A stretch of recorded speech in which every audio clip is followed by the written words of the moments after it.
Yeah, it's us again, Brad and Cass, your beloved business buffs. Put down that phone and stop taking Snapchat selfies for a minute so we can school you on cover letters. The struggle is real. Cover letters are like those awkward first dates that no one enjoys. But it's a necessary evil to differentiate yourself from all the other nerds in the world. You might be asking, why do cover letters even exist? Wait, hold on, Brad. We can't assume these amateurs know exactly what's in a cover letter. Solid point, Cass. All right, here's what it should have. Your contact info, their contact info, body, a short close, and a signature.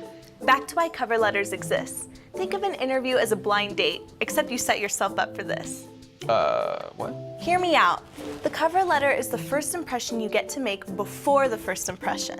Oh, it's like if they stalked your Facebook profile, but you got to hide all the bad stuff first? Exactly. It's the easiest way to set yourself up for success and get you to land that first date. I mean interview.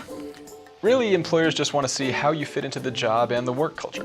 Oh, and to judge your writing and communication skills very thoroughly.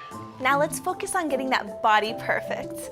Not that body. Step 1, reference the job you're interested in, then tell them how awesome they are and why you want to work for them. Then I get to do one of my favorite things, talk about myself.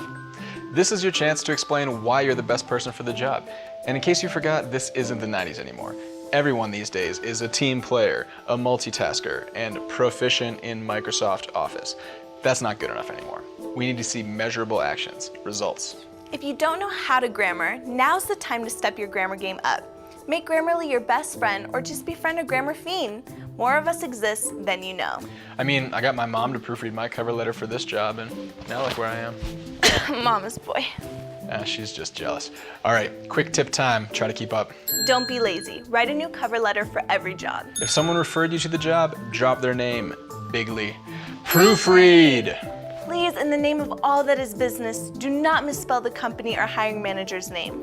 Just in case recruiters are too busy to read your cover letter, don't put anything amazing in your cover letter that isn't also on your resume. And you made it. You're well on your way to making it big, like us. Crushed it! Still feel like you need more direction? Lucky for you, we've got some wonderful folks at the CU Denver Business School Career Center ready to help you out. This stuff is their bread and butter.